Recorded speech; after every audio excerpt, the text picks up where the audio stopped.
I decided to come wild camping. We'll see what happens. This is awesome. Do you want an apple?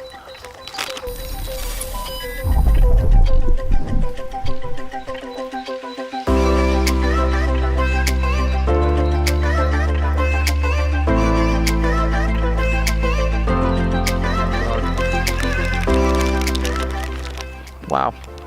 Absolutely stunning here. Come on in, come on in. Let's actually, let's not come on in. It's weird because this area here is a car park with picnic benches and a kids play area over there. But you come up here at night when it's closed down and it's just like, wow. I love it here. So I'm planning to camp down on the reservoir. But I'm leaving it as late as possible because there's this bridge that's quite popular at the moment with the tourists and people come and take photos. So I know it only takes me like 10 minutes to set the tent up, so I'm waiting as long as possible. It's 20 past 8 now. I just don't want to get caught by any wardens or put up the tent and everything and then get told I gotta, you know, go somewhere else that's more legal. Thank you, Kieran, for the drone. Amazing footage. Trying to save the batteries. Forgot my SD card, so I'm sharing the SD card with the SLR. Oh my god. But I haven't seen any signs where I'm camping saying don't camp. Predominantly because where I'm camping is usually underwater.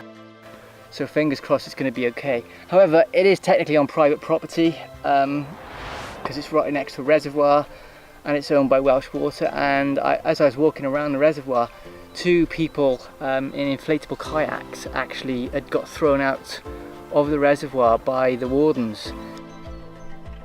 It's so amazing to be up here when there's no one else here. Like, this is designed for humans to come along and, you know, at their convenience, have their food, walk their dogs, ride their bikes, let their kids play in the playground over here. Me, I just love the trees. Look at these trees. Oh, what is it with me and trees and rocks? I have no idea. My plan coming up here, and this is the best part of my plan, is that there is no plan. I just wanted to pitch a tent, enjoy the weather, enjoy the outdoors, and tomorrow do the sunrise if it's nice, and if it's nice I might go over the waterfalls. So this is the bridge. Everything's out. Still people down here taking photos of it and stuff. And my plan is, if I can get away with it, to camp somewhere along this bank here.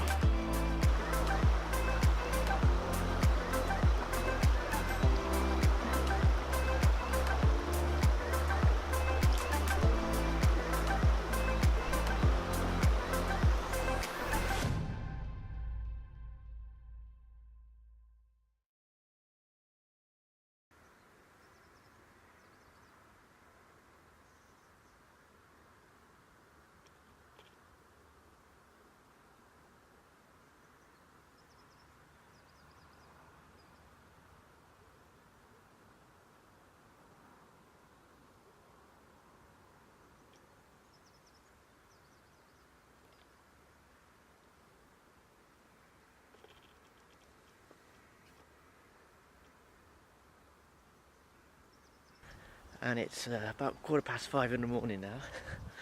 It's a bit nippy, but unexpectedly the sun is going to rise in that direction. And I thought it would have been more in that direction. So now that the sun's come up, I can tell you a little bit about this bridge. And to give you some idea, this bridge is usually underwater. That's the water line up there, so it's usually 20 feet underwater. And it's only because we've gone without rain for 6 weeks. Haven't had any rain for 6 weeks here in the UK, so the water level has dropped. I'm on the bridge now. There's the reservoir behind me, so there's a dam at the other end of the reservoir. When they built the reservoir, this just used to be the River Taff. So this channel here is probably the existing river, and this would have been the bridge that was made. I don't know, maybe 100 years ago, maybe 2. I really have no idea. And I was chatting to someone last night who said there was a farm over here, so this was obviously the access here. And it's crazy that people, they were saying last night, I thought this hadn't been seen since 1976, for 40 years.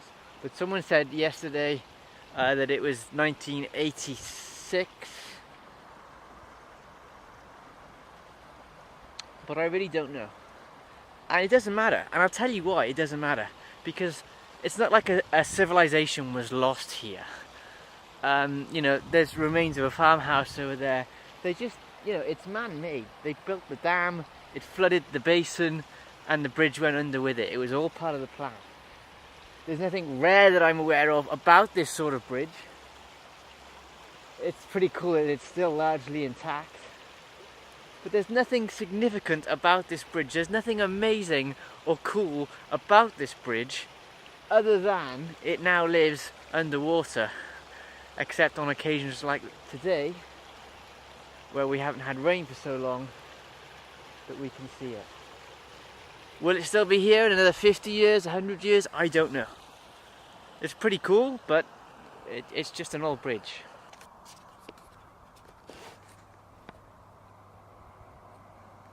Mr. Ranger there. Well, hello there, ho diddly on me. Well, I'm afraid I'm gonna have to ask you to hand over that pick. Gee, homie, it's not very nice to maul Ranger Ned. Just came to say hello. I don't know if he's the same ranger that kicked out the people that were kayaking yesterday, but he doesn't have a problem with me.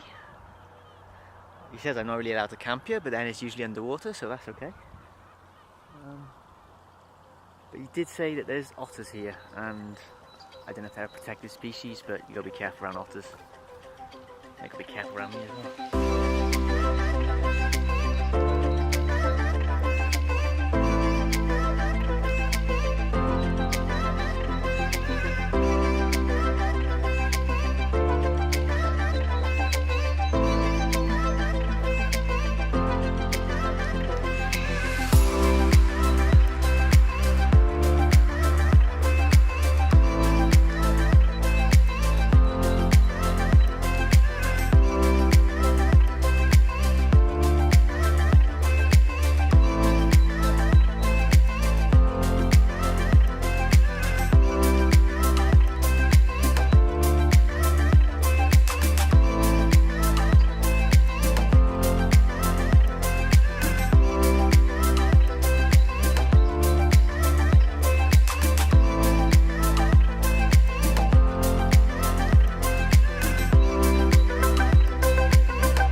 So I came to the waterfalls, expecting them to be a bit dry, and they're not. But the reason I came when we're in drought is because I've wanted to cross over these rocks here for a long time, and the only way is around here, and usually the water level's up too high. But I've just managed to do it, so I'm a happy bunny. Take a look at this. This is new. I mean, I haven't been here for about 18 months. But I used to be able to play in these streams here. Let's see this tree. This is a new tree fall since I'm aware of it. But it's not just a tree fall. This is what I keep saying, is when you're out in the nature, you are fighting Mother Nature. Because this isn't just a tree that's fallen over. Look at this behind me. The whole thing, the whole half that hill has just come boom. This doesn't happen over 6 months. It's just one day. The ground's too wet, the wind's too strong, the tree roots are too weak, down she comes. But that made a horrendous noise. I hope people were here to get scared.